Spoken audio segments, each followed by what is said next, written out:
아버지 하나님 감사합니다. 참으로 이 자연재해나 또 코로나나 또 우리가 살아가는 관계 속에서 우리의 연약함과 또 우리의 무지함과 무능함을 많이 발견하게 됩니다. 그러나 우리의 자금이 문제가 되지 않은 것은 크신 하나님께서 우리와 함께 하시기 때문임을 믿습니다. 그리고 그 크신 하나님께서 우리를 사랑하심으로 주 날개 아래서 우리를 보호하시고 또 사랑으로 품어주심으로 세상은 어찌하든 그럼에도 불구하고 주의 품 안에서 우리가 살아가고 있음을 늘 기억하게 하여 주시옵고, 또 주님의 권능에 손 붙들고 또 우리의 마음과 우리의 생각을 주께서 간섭하여 주심으로, 또 평강을 허락하여 주심으로 세상에서 요동하는 사람들에게 그들의 손을 붙들어 줄 수 있는 그런 합평케 하는 그런 하나님의 자녀들로 살아가게 하여 주시옵고, 우리가 먹고 마시든 무엇을 하든 주의 나라와 의를 위해서 살아갈 수 있는 하나님의 군사된 자 되게 하여 주시옵소서. 예수님 이름으로 기도드리옵나이다. 아멘. 예. 예. 오늘은 마태복음 14장부터 하도록 하겠습니다. 예, 14장 시작하면서 갑자기 이 세례 요한 이야기가 나옵니다. 갑자기 왜 세례 요한의 그 죽은 이야기가 나올까요?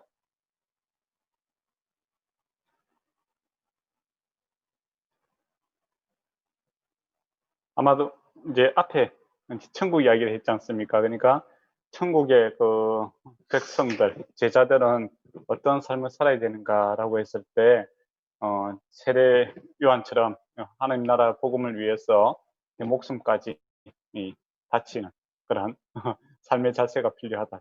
예수님의 제자도다라고 했을 때 진리를 위해서 자기 목숨까지도 내놓을 수 있는 그런 예수님의 제자도가 필요하다라는 측면에서 세례 요한 이야기가 나오고 있습니다.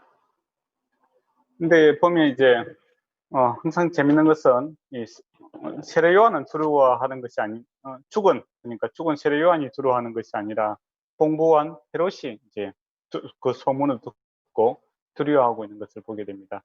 성경에 보면 세상 권세 잡은 자들의 그 왕들의 특징이 보면 항상 두려움에 사로잡혀 있다라는 겁니다. 어떻게 보면 그들은 재물도 많이 가지고 있고 권력도 많이 가지고 있고 또 많은 정보도 가지고 있고 뭐 여러 가지 다 가진 자들이 주님 한 분 외에는 다 가졌습니다. 그런데 주님이 없으니까 그들은 늘 두려움과 염려 속에서 살아가고 있는 것을 보게 되고, 그 대조적으로 예수님의 그 제자들, 또 세례 요한 같은 경우도 그렇죠. 가진 것도 없어요. 낙타 트롯과 그 석청을 먹고 사는 자이죠. 그 지금도 환경도 좋지 않습니다.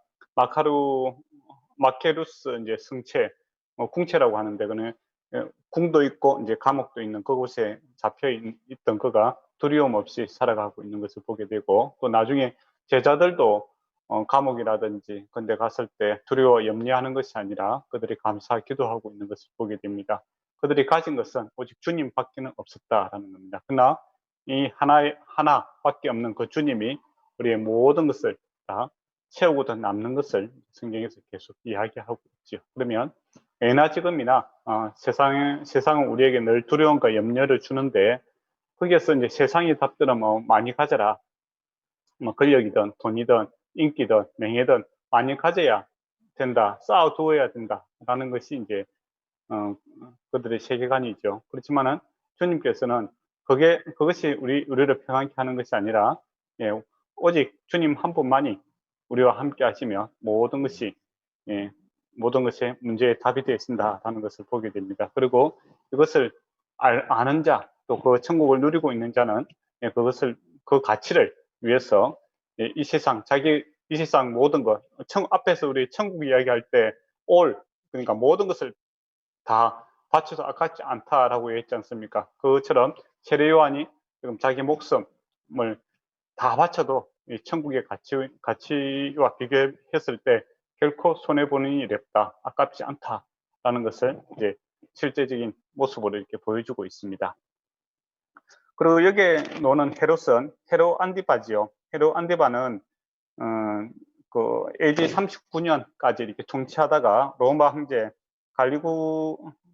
갈리구라에게 의해서 추방이 됩니다. 그리고 나서 이제 누가 다시 이제 그 분부왕이 됐냐면 헤롯 아그리파 1세, 그러니까 거의 조카지요.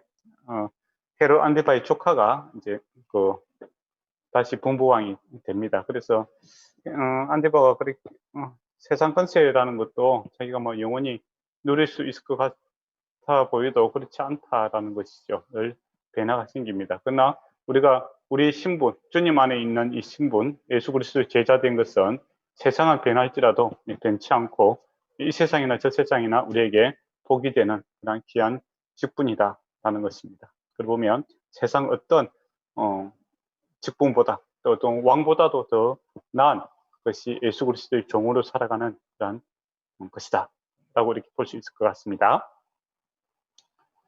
예. 근데 이제 그 1절에서 이제 12절에 보면 헤롯이 그 요한을 갖다가 즉각 죽이지 못한 이유는 세상 사람들이 그 세례 요한을 갖다가 선지자라고 보고 있기 때문에 민심이 들어왔어 그렇다라는 겁니다. 그런데 그를 갖다가 자기 생일날 이제 죽이게 되는데 그 죽이게 된 동기가 참 웃기잖아요. 예, 그 헤로디아, 그러니까 배달은 어떻게 보면 조카죠, 그죠?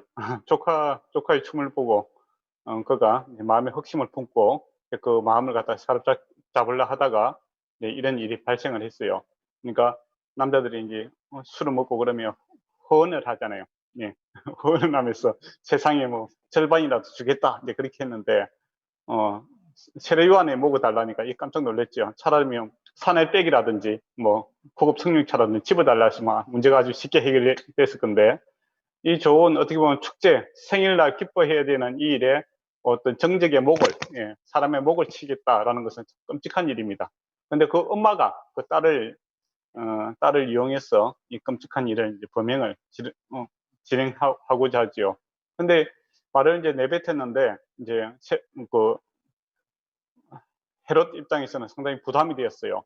그런데 구절을 보면 그와 함께 앉은 사람들 때문에 주라 하더라라는 겁니다. 그러니까 자기가 이거 하면 안 되는데 사람들 눈 때문에 남자가 뱉은 말 때문에 내가 약속을 지키는 사람이다 라는 이제 자기 중심적인 이 사고 때문에 죄 없는 사람의 목을 치는 그런 어리석음을 보게 되죠. 진짜 참 용기라는 것은 어떤 겁니까? 자기가 잘못했으면 내가 잘못했다라고 이렇게 고백을 하고 내가 실수했다 이렇게 용서를 빌 수 있는 그런 왕의 자세가 참 좋았을 건데, 자기 그 술기운에 그 자기 욕심 때문에 내뱉은 말을 지키기 위해서 죄 없는 사람의 목을 치는 이런 이제 정말 어리석은 자의 모습을 보여주고 있습니다. 그런데 이 목을 치는 참수하는 것은 이스라엘 문화에 없습니다. 이스라엘 구약에 보면 뭐 무당이라든지 뭐 그 죽일 때 어떻게 죽입니까? 죽여야 되는 사람들은 돌을 쳐서 죽이라 이렇게 돼 있잖아요. 그러니까 돌을 던지는 사람들이 거기에 대한 책임을 지는 거죠. 공동체가 돌을 던짐으로써 저 죄는 반드시 죽어야 될 죄고 그런 이제 정언을 한 사람이 이제 그 돌을 던지잖아요. 그러니까 자기 정언이라든지 자기 말과 그 행동에 대해서 같이 이제 책임감 있는 그런 모습을 보이게 되는 것이 이제 돌로 치는 거죠. 그런데 이런 목을 치는 이런 풍습은 이스라엘 풍습이 없습니다. 이것은 헬라 로마에 있는 문화죠. 그러니까 이스라엘 왕이라 하는 이 헤롯이 로마와 그리고 이 헬라 문화에 깊이 이렇게 젖어 있다라는 것을 보게 됩니다. 그러니까 원래는 하나님의 말씀대로 살아야 되는데 하나님 말씀을 따라 사는 자가 아니라 그 헬라와 로마의 문화에 따라서 살아가는 그런 이방화되어 있는 그런 하나님 나라와는 관계없는 그런 모습을 보여주고 있다라는 것이죠. 그리고 이제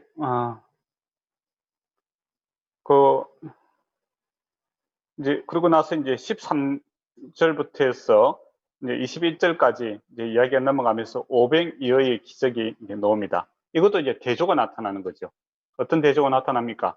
앞에 있는 그 세상의 왕 헤롯은 자기 생일날 사람의 목을 치잖아요.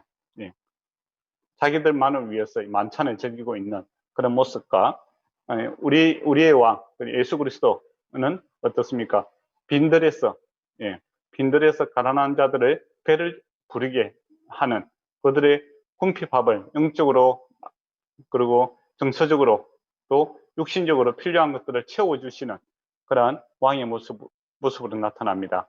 말씀을 선포함으로써 그들에게 영적인 또 정서적인 또 마음의 양식을 주시고 또 배고픈 자들에게 실제적인 육신의 양식으로 그들을 영육간에 배부르게 하는 그런 모습을 보게 되죠. 그러면 앞에서 이제 그 헤롯과 지금 예수 그리스도의 왕이 이렇게 대조를 이루고 있는 것을 보게 됩니다. 예. 이제 13절에 보면 그 예수께서 이제 배를 타고 떠나 빈들에 가시더라라는 돼 있죠. 이 빈들은 베세다입니다. 베세다. 예, 무리들이 듣고 이제 고래 예수님을 따라가는 것을 보게 됩니다.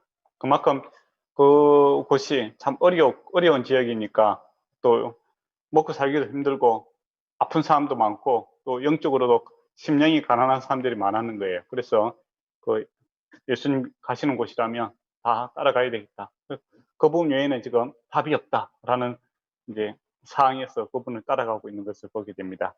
그래서 예수님께서 이제 그들을 도우시는 그 동기가 어디에 있는가라고 했을 때 14절에 보면 불쌍히 여기사 예, 그 중에서 병자를 고쳐주시더라라고 되어 있습니다. 여기서 이제 불쌍히 여기는 이 마음하고 앞에 있는 헤롯의 마음하고 또 대조가 되죠. 헤롯은 자기의 그 명예를 위해서, 자기의 기쁨을 위해서 또는 자기가 뭐 내뱉은 말을 위해서 죄 없는 자의 목을 치는 그런 모습과 예수님께서는 그들을 다른 사람들에게 해야 될 의무는 없잖아요. 그런데 그들을 도와주는 이유가 어디 있는가? 긍휼이죠. 불쌍히 여기. 예, 그러므로 그들을 도와주시는 그런 왕과 이렇게 비교가 되어 있습니다. 그래서 우리 예수 믿는 사람들이 가끔은 이제 세상 사람들이 참 염치가 없다 그런 이야기를 하죠. 뭐 작은 일, 큰 일 이런 거 계속 도와달라고 하느냐. 성인이 됐으면 알아서 하지. 그렇게 이야기합니다. 그러나 하나님 앞에 우리는 어린 아이와 같은 자지요. 이 어린 아이다라고 이제 젖먹이 아이와 같은 겁니다. 사실은 우리가 하나님 앞에 내 힘으로 내 능력으로 살아갈 수 없음을 고백하는 자고, 근데 하나님께서 내가 뭐 잘한 것도 없음에도 불구하고 적극적으로 도와주는 분이시죠. 그거는 왜 그런가? 우리를 긍휼히 여기시는 분이기 때문입니다. 또 우리를 긍휼히 여기시기 때문에 자기 목숨까지도 이렇게 내어놓으시는 그런 분이시죠. 그렇다면 우리가 그리스도인들이 사랑을 해야 되고 또 선행을 해야 된다라는 동기는 돌아올 것을 생각하고 또 그 사람이 얼마만큼 했기 때문에 내가 얼마만큼 갚아주겠다 그런 거래의 성향이 아니라 불쌍히 여김, 불쌍히 여김으로 내가 하나님으로부터 불쌍히 여김을 받았기 때문에 또 나도 다른 사람을 불쌍히 여기게 되겠다라는 것이 우리가 선을 행하는 동기다라는 겁니다. 상을 받기 위해서 하는 것이 아니라 불쌍히 여기는 그 마음의 출발에서부터 시작되어야 됩니다. 그리고 이제 15절을 보면 저녁이 됐죠. 예. 그리고 빈들에서 이미 이제 날이 저물어 가고 있는 것을 보게 됩니다. 그래 무리를 보내어 마을에 들어가서 먹게 하라라고 되어 있죠. 예. 근데 제자들이 나와서 이제 이야기하는 거죠. 제자들이 상당히 다급해졌습니다. 예, 다급해서 날도 저물어 가고 사람은 이렇게 많고 그러니까 빨리 마을로 돌아가게 해서 저녁을 먹게 하는 게 맞습니다. 그렇게 다급한 마음이 생겼죠. 제자들의 마음이 이해가 좀 가십니까? 네, 목회를 하다 보면 이해가 많이 갑니다. 사람들이 뭐니 해도 이 먹는 거 앞에 장사가 없어요. 배고프면 사람들이 군중의 무리, 그러니까 군중이라든지 무리의 특색이 뭡니까? 이동성이죠. 자기들의 뭐 우리가 뭐 인기 연예인들 이렇게 오는 거 보면 그 이동성이 특징 아닙니까? 자기 마음에 맞을 때는 거기서 뭐 밤을 하얗게 불태우다가 또 뭐 어느새 이 사람이 좀 잘못했다 그러면 언제 뭐 알았는가 싶은 것처럼 그냥 뭐 그 사람을 막 이렇게 또 매도하기도 하고 다른 데로 이동해 버리는 이제 그런 모습이죠. 자기의 욕구에 자기 욕심에 또 욕망에 이렇게 의해서 따라다니는 것이 이제 무리의 특징입니다. 낮에 아무리 은혜롭게 말씀을 이렇게 받아도 저녁에 제자들이 먹을 것이 전혀 없다. 우리는 밤새도록 굶어야 된다. 그렇게 하면 무리가 폭도로 이렇게 돌변할 수 있는 거거든요. 그래서 제자들은 이제 급한 겁니다. 그래서 빨리 돌려보내라. 예, 그거죠. 왜냐하면 자기들이 해결할 수 없는 문제죠. 돈도 없고, 또 돈이 있더라도 남자만 5천 명 아닙니까? 그죠? 예, 옛날에 이제 유대인들은 숫자를 셀 때 남자만 세었어요. 여자를 무시해서 그런 건 아닙니다. 예, 세기가 좋잖아요. 그죠? 예, 예. 남자 곱하기 4 정도 하면은 그 이제 인구가 나오겠죠. 여자도 보통 우리 교회 모임도 보면 남자보다 여자가 많잖아요. 그리고 아이들도 있을 거고. 예, 그러다 보면 이제 한 3, 4 정도는 곱해야 됩니다. 그죠? 그러면 이제 5천에다가 3 정도 곱하면 15,000명이 되잖아요. 근데 여러분이 돈이 있더라도 15,000명의 그 도시락을 준비할 수 있습니까? 없잖아요. 요즘에 공장이 있더라도, 그죠? 공장이 있더라도 미리 연락을 해야 그 도시락 공장에서 갖다 줄까 말까 하겠죠. 근데 옛날에는 이 공장이 없잖아요. 근데 15,000명의 그 밥을 갖다가 제공한다는 것은 불가능한 일입니다. 예, 이 불가능한 일을 갖다가 주님께서 제자들에게 하라고 하는 거죠. 근데 눈에는 보이는 건 아무것도 없어요. 돈도 없고 공장도 없고 상점도 없고 예, 인맥도 없고 아무것도 없는 이 상황에서 요구를 하고 있다라는 겁니다. 이게 이제 제자들이 늘 목회하면서 또 우리가 예수 그리스도의 제자로서 살아갈 때 당하게 되는 그러한 전형적인 모습입니다. 즉 하나님의 일을 하나님께서 우리에게 요구하시는데 근데 가만히 보면 우리가 할 수 없는 문제예요. 다른 사람 만약에 저와 여러분이 목회를 하면서 어떤 이제 분이 오셔서 아유 우리 아이가 이래이러한 문제가 있습니다. 목사님 가서 좀 해결해 주십시오. 이렇게 이야기하잖아요. 그러면 그 아이의 문제는 하루아침에 생긴 문제가 아니에요. 오랫동안 생긴 문제고 또 부모님이 이 문제를 해결하기 위해서 얼마나 예, 정성을 쏟고 또 물질과 에너지를 쏟았겠습니까? 그럼에도 불구하고 해결되지 않는 그런 문제들을 보통 가져옵니다. 예, 참 빨리 어떤 문제가 생겼을 때 빨리 목회자들하고 의논하고 또 그렇게 하면 참 좋은데 보통은 그렇지 않습니다. 그냥 묵혀놓아요. 비밀로 했다가 도저히 감당이 안 될 때 그때서야 이제 찾아오는 마지막 수단이 어떻게 보면 이제 목사를 찾아오는 그런 경우가 허다하게 많습니다. 여러분이 앞으로 사역하게 되면 그럴 거예요. 그런데 이런 문제들도 있고 또 여러분이 뭐 선교를 한다든지 또 교회를 일을 해 나갈 때 가만히 보면 우리가 할 수 없는 일들을 하나님께서 요구할 때가 많습니다. 예, 그때 이제 제자들처럼 다급해지죠. 예, 누가 좀 해줬으면 좋겠고 스스로 좀 알았으면 했으면 좋겠고 예, 그런 생각이 듭니다. 그런데 주님께서 피하려고 해도 이제 피하지 못하게 그 일을 요구할 때가 있어요. 그때는 누가 하신다는 겁니까? 하나님께서 하신다는 겁니다. 그때 필요한 것이 바로 믿음이죠. 예, 제자들은 이제 그 믿음이 지금 없으니까 당황스럽고 불안하고 이거 어떻게 하란 말인가 이제 그거죠. 그때 이제 주님께서 스스로 문제를 내시고 스스로 답을 하시는 것을 이제 보게 되죠. 이제 식사 준비를 하라 이제 합니다. 그래서 제자들이 이렇게 그 갈 것 없다. 너희가 먹을 것을 주라라고 합니다. 여러분이 그 예수님과 함께 있다면 정말 황당한 이야기죠, 그죠? 자기도 지금 도시락도 없는데 남 도시락까지 챙겨주라면 말이 됩니까? 한두 개도 아니고 한 10명 정도 되면은 지나가는 멧돼지라도 한 마리 잡으면 해결될 수 있죠. 그러나 이건 좀 인간의 노력은 도저히 불가능한 일을 갖다가 주님께서 요구하시고 예, 주님께서 이 문제를 믿음으로 해결하시는 것을 보게 됩니다. 그래서 우리가 잘 아는 것처럼 떡 5개와 물고기 2마리 이거는 이제 물고기가 큰 물고기가 아니고 생선조림이라고 생각하면 됩니다. 메리치처럼 조그만 거 절인 그리고 그 보리떡 조그만 거 그러니까 보리떡만 먹으면 목이 메이잖아요. 그럴 때 이제 그 생선조림을 먹으면 어떻게 되겠습니까? 다시 침이 돌아서 이렇게 넘어갈 수 있겠죠. 그래서 아이가 갖고 있는 이 조그마한 도시락 하나를 가지고 주님께서 문제를 해결해 내시는 것을 보게 됩니다. 그래서 이제 우리가 하나님의 일을 할 때 보면 하나님께서는 하나님의 일을 우리에게 요구하기 때문에 우리가 할 수 없어요. 근본적으로는. 그런데 이 문제를 어떻게 해결하냐면 내가 할 수 있는 아주 일상의 조그마한 것 그것으로 하나님께서 해결해 내십니다. 여러분이 기도를 하신다든지 또는 뭐 내가 그 사람을 위해서 뭐 냉수 한 그릇 떠주는 그 작은 것으로 주님께서 큰 일을 해 나가시는 것을 보게 됩니다. 네, 그래서 뭐 필요 없는 일들을 만들 필요는 없습니다. 그러니까 자기 실제로 능력이 없는데 능력이 있는 것처럼 와서 막 다 내일 오라 그렇게 하는 건 사기입니다. 사기. 그죠? 예수님은 그렇게 하셔도 돼요. 근데 우리는 그렇게 할 수 없는 부분이 있잖아요. 진실하게 살아야 되잖아요. 내가 할 수 있는 일과 없는 일을 잘 구별해야 됩니다.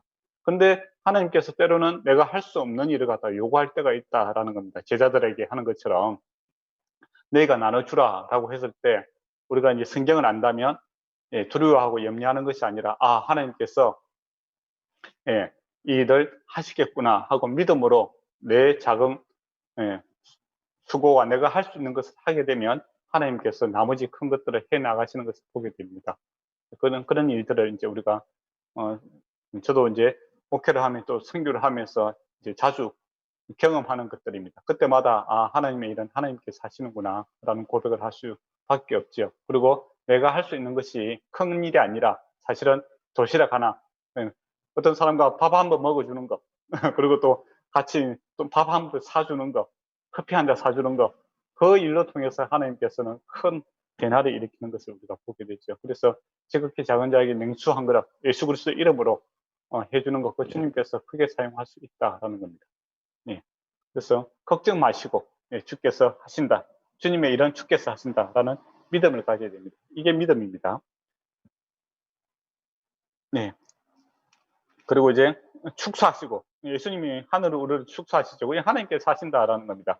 하나님께 미리 감사하고 이렇게 떡을 떼어 주시는 것을 보게 되죠. 그래서 우리가 감당할 수 없는 것을 주께서 요구할 때 먼저 감사함으로 하나님께 내 삶을 내가 할 수 있는 것을 드리면 주께서 일하실 것을 보게 될 것입니다. 그리고 12바구니가 차게 남더라라는 겁니다. 이게 하나님의 일의 특징입니다. 차고 넘침, 충만함이죠.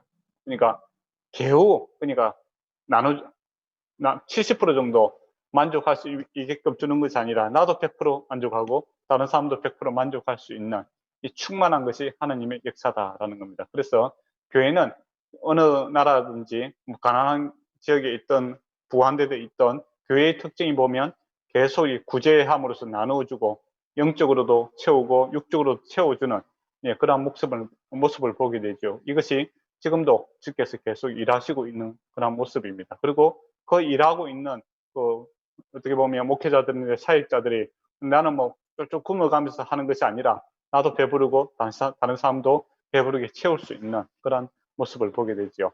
그래서 우리는 이제 사실 뭐 현대사회에서 배고픔 이런 건 잘 경험 못 하잖아요. 그죠? 특별히 뭐 다이어트를 한다든지 단식을 한다든지 그때 외에는 우리가 언제든지 배부르게 먹을 수 있죠. 사실은 이제 배가 좀 고팠으면 싶은 생각을 많이 하죠. 그죠? 다이어트를 위해서. 좀 배 좀 고파야 되는데. 배고플 시간이 없어요. 근데 1세기 그 당시에는 사람들이 늘 배고팠습니다. 그러니까 하루에도 이렇게 한 번이라도 이렇게 뭐 배부르게 먹은 적이 없는 그런 시대죠. 로마에 의해서 압제당하고 있죠. 또 지역은 가난한 지역이죠. 예, 그 세리들로부터 많은 세금을 탈취당하고 있고 그러다 보니까 늘 배고픈 그런 때죠. 그래서 이제 제가 이제 중국에 가니까 그 운남에 선교하러 갔었거든요. 근데 키가 저보다 좀 많이 작으시더라고요. 우리 같으면 한 초등학교 정도 되는 키를 가지고 계시더라고요. 그래 장로님이 젊은 목사님 오셨다고 참 좋아하시대요. 그래 나이를 물어봤어요. 나이가 저보다 어리더라고요. 30몇 살이던데. 그리고 저보고 나이 젊은 목사님 와서 좋았다기에 상당히 좀 당황스러웠습니다. 예. 근데 그분이 이제 그래 예수 믿고 나서 좋은 게 뭡니까 물어봤어요 제가. 그러니까 하루 2끼 먹고 있다가 하루 3끼 먹으니까 너무 좋다는 거예요. 예, 지금도 이제 그런 사람들이 많이 있습니다. 예, 예. 이 당시에는 이제 이 배부르지 못한 상태에서 배부르게 먹었다니까 이게 완전히 이 사람들 입장에서는 정말 메시아를 만나는 거죠. 예. 그래서 이제 예수님을 잡아다가 이제 그러니까 모시는 게 아니고 진짜 잡아다가 왕으로 삼고자 싶은 마음이 있겠죠. 이거는 지금도 똑같습니다. 우리 뭐 일본이든지 한국이든지 만약에 어느 대통령이 세웠어요. 그런데 뭐 요즘 같은 경기에 연 10% 이상의 그 성장률을 갖다가 계속 돌파한다. 그러면 뭐 이 사람이 도덕적으로 뭐 어떤지 간에 그 사람이 계속 왕으로 대통령 세우고 싶은 그런 여론이 물릴 때 일어나겠죠. 그죠? 그런 겁니다. 세상 사람들은 뭐니 해도 경제적으로 배부르고 이렇게 편안하게 살아가는 것을 최고의 가치로 두고 있지 않습니까? 예수님께서 첫 번째 시험이 뭐였습니까? 돌덩어리가 떡으로 만들어라, 그거죠. 그래서 사람은 이게 기본적인 먹고 마심에 대해서 아주 예민해요. 그런데 주님께서 아주 쉽게 이 문제를 해결하는 거예요. 그러니까 바로 이런 메시아다라고 이렇게 사람들이 이제 정말 저 예수 따라다녀야 되겠다, 그런 분위기가 부리들 일어나겠죠. 이때 예수님께서 어떻게 합니까? 예수님의 다급함이 있는 거예요. 그래서 22절에 보면 즉시 제자들을 재촉하여 자기가 무리들을 이제 돌려보내는데, 나는 그런 사람 아니다 이거죠. 너희들에게 육신의 배만 채우는 그런 자가 아니다. 그걸 이제 설득을 하고 있는 거죠. 그 와중에 제자들을 먼저 보냅니다. 근데 제자들을 보낼 때 어떻게 보냅니까? 즉시 재촉하사 보내는 거죠. 그러니까 제자들이 가기 싫은 거예요. 이런 분위기 좋은 거예요. 와, 이제 배부르고 예수님은 말씀도 잘 전하고 영적으로도 공급되고 마음도 편하고 병도 낫게 하시고, 그죠? 영육간해지고, 그리고 배도 부르게 해주시니까 이 예수 놓치면 안 된다, 그런 분위기에 있으면 얼마나 좋겠습니까? 그죠? 저도 신나잖아요, 사실. 예. 뭐 노래 부르고 난리 났겠죠. 제자들도 뭐 오래 있고 싶은 거예요. 그런데 예수님께서 즉시 재촉하여, 가기 싫은 건 이제 억지로 가라는 거죠. 네. 왜 예수님이 그는 왜 그렇게 했을까요? 그런 이적에다가 취할 수도 있는 사람의 욕심이 있을 수 있어서. 그렇죠. 그냥 본질을 잃어버릴 수가 있겠죠. 그 베드로도 나중에 보면 베나산에 올라가서 뭐라 합니까? 여기가 좋사오니, 그죠? 초막 세계 짓고 계속 살고 싶다고 이야기하잖아요. 이런 분위기 좋은 거예요. 근데 본질을 잃어버리는 겁니다. 예수께서 이 땅에 오신 이유는 뭐라고 했죠? 자기 목숨을 내어주기 위해서 오신 분이죠. 단지 배부르게 하기 위해서 오신 분이 아니라 영혼을 구원하고 또 전인격적인 구원을 위해서, 성취를 하기 위해서, 죄의 문제를 해결하기 위해서 오신 분인데, 이런 분위기에 휩쓸려서 제자들이 그 본질을 잃어버릴까 싶어서 즉시 재촉하여 이렇게 떠나게 하는 것을 보게 됩니다. 이것 또한 이제 우리에게 중요합니다. 저와 여러분이 목회하다 보면 이런 분위기에 젖을 수가 있어요. 하나님께서 가끔은 이제 저와 여러분은 이제 이런 분위기에 이제 사용하실 때가 있습니다. 여러분이 뭐 설교를 한다든지 어떤 일들을 할 때 그 상대방이 너무 좋아할 때가 있어요. 그냥 우리가 항상 본질을 잊지 말아야 됩니다. 본질. 내가 하고 있는, 하나님께서 나를 어떻게 보시는가. 그게 또 내가 하나님께 영광을 돌리고 있는가. 안 그러면 나의 영광과 나의 만족을 위해서 하고 있는가. 여기에 대한 고민이 없으면 우리는 쉽게 이단이 될 수가 있습니다. 한국의 유명한 이단들도 한때는 이적과 기적을 행했던 사람들이고 또 많은 사람들이 열광을 받았던 사람들이죠. 근데 어느 순간에 어떻게 됩니까? 하나님은 없고 자기가 예수다, 이제 그렇게 돼버리죠. 사람들의 인기에 매몰되어서 죽음의 길로 가는 것을 보게 됩니다. 그거는 뭐 그 사람이 특별히 나빠서 그런 게 아니라 사람 자체가 그렇습니다. 저도 그렇고 여러분도 그렇고 뭐 언제나 그렇게 될 수 있는 거죠. 그래서 이제 예수님께서 그 자리를 즉시 떠나게 하는 것을 보게 되죠. 그래서 때로는 주께서 그런 이제 목회를 하면서 이게 이 교회하고 너무 맞다, 너무 좋다 그럴 때가 있어요. 그런데 하나님께서 떠나게 할 때가 있습니다. 그럼 참 가기 싫을 때가 있거든요. 그때도 주께서 원하시면 가야 됩니다. 안 그렇지 않고 막 여기가 좋사오니 이렇게 했다가는 나중에 서로에게 덕이 되지 못하는 경우가 있죠. 그래서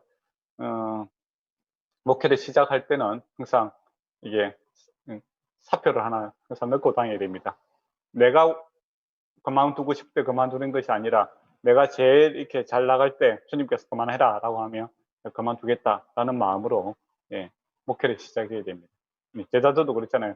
지금 완전히 우리가 원하는 것은 바로 이런 분위기야 라고 했을 때 주님께서 가라 라고 했을 때 재촉해서 보내는 것처럼 때로는 우리가 알 수 없는 또 주께서 우리를 지키기 위해서 또 서로를 지키기 위해서 주께서 이런 분위기를 깰 때가 있습니다. 그렇다면 우리가 이해되든 안 되든 주께 감사함으로 이렇게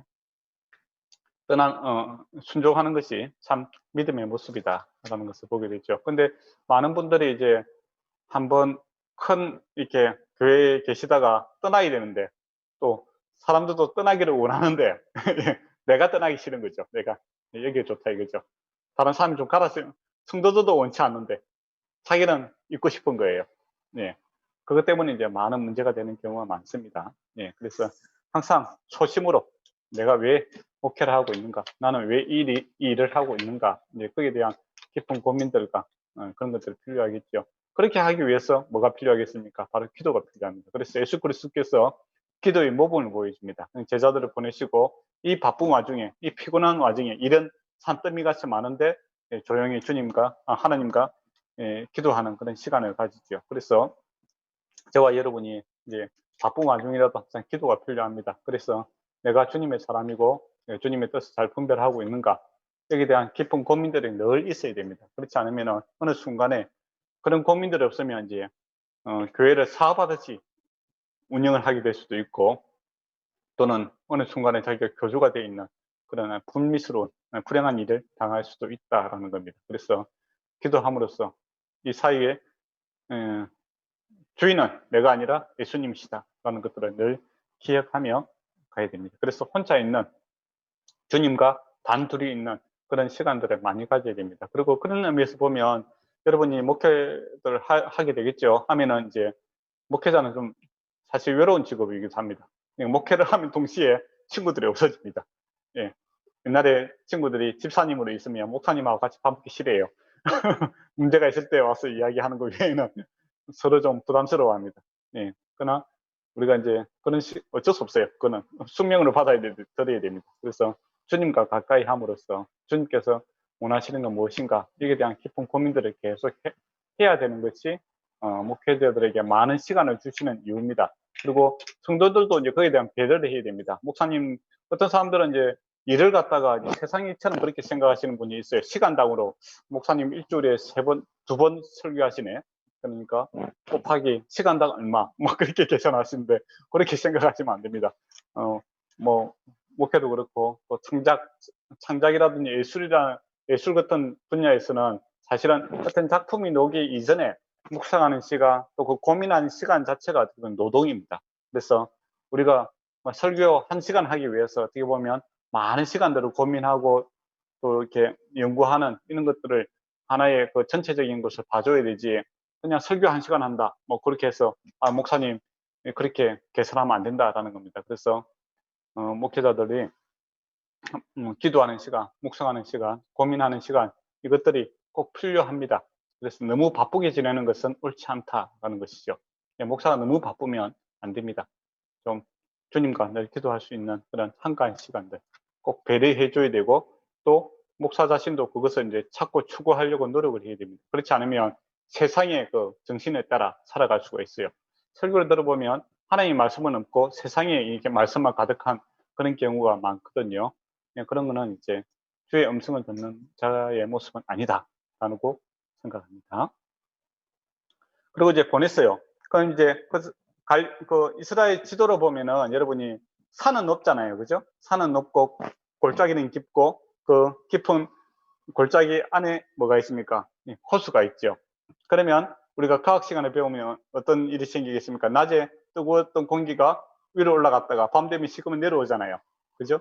그러면 이 갈릴리 호수는 수시로 갑자기 돌풍이 부는 경우가 허다하게 많았다라는 겁니다. 이해가 되시죠?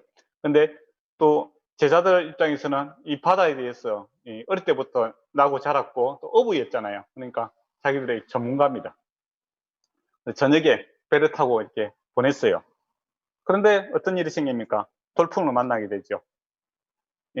돌풍을 만나서 이제 돌풍을 만났을 때 어떤 일이 많았겠습니까? 죽는 경우가 많잖아요. 그죠? 그래서 배에서 일하시는 분들이 옛날에 이제 젊어서 이렇게 돌아가시는 경우가 많습니다. 바다는 상당히 위험한 곳이잖아요. 그죠?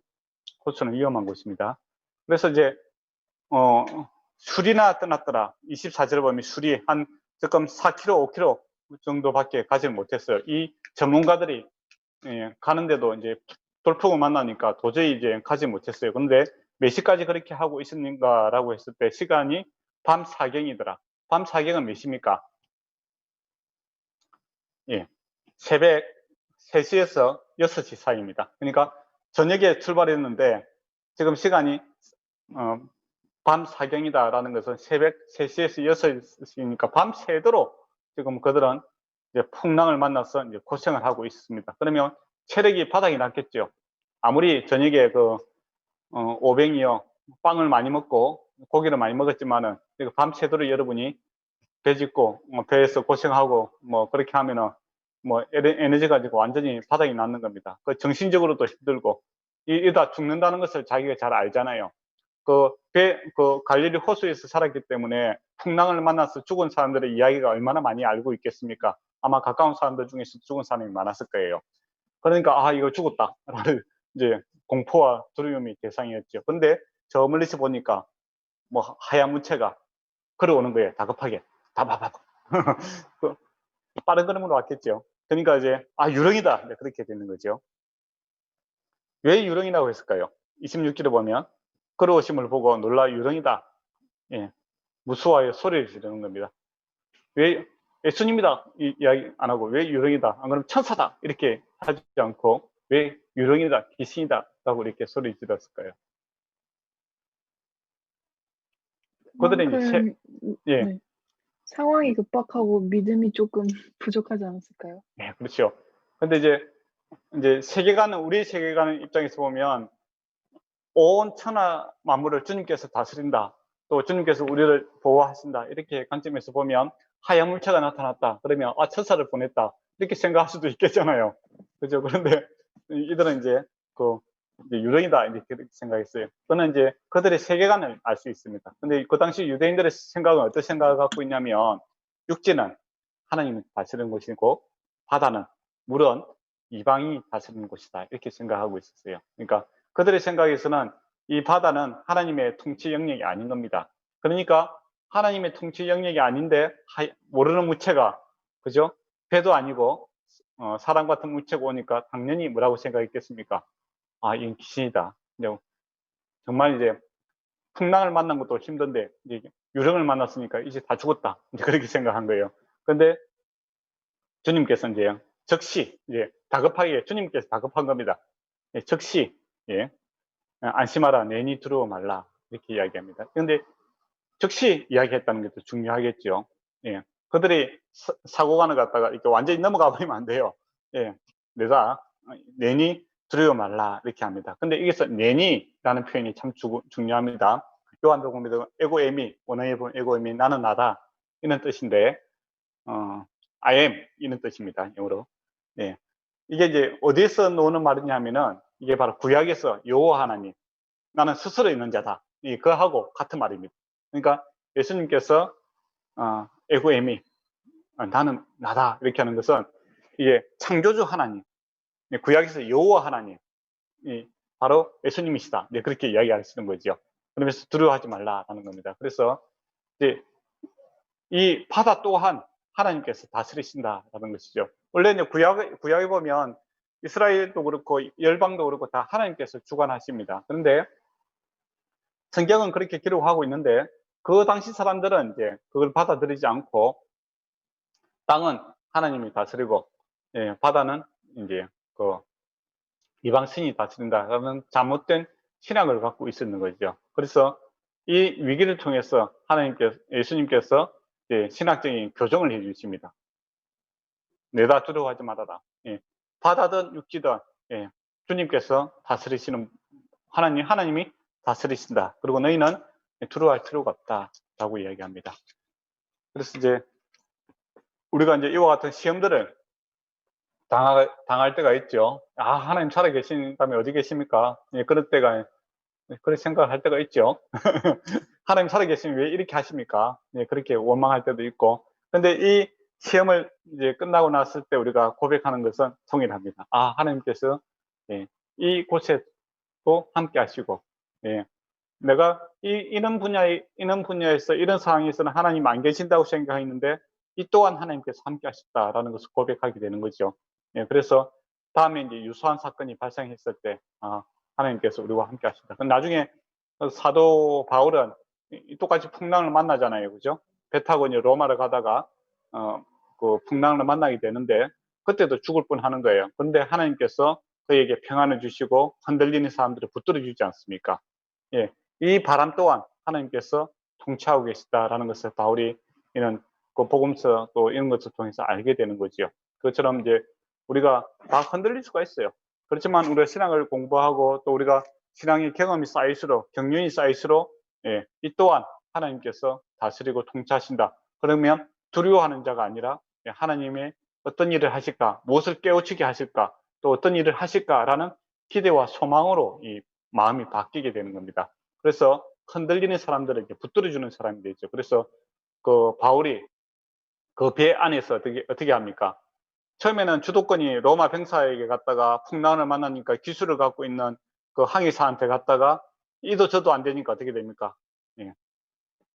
하나님, 세상을 통치하시는 그 하나님을 믿고 있는 바울에게로 이 주도권이 넘어오는 것을 보게 됩니다.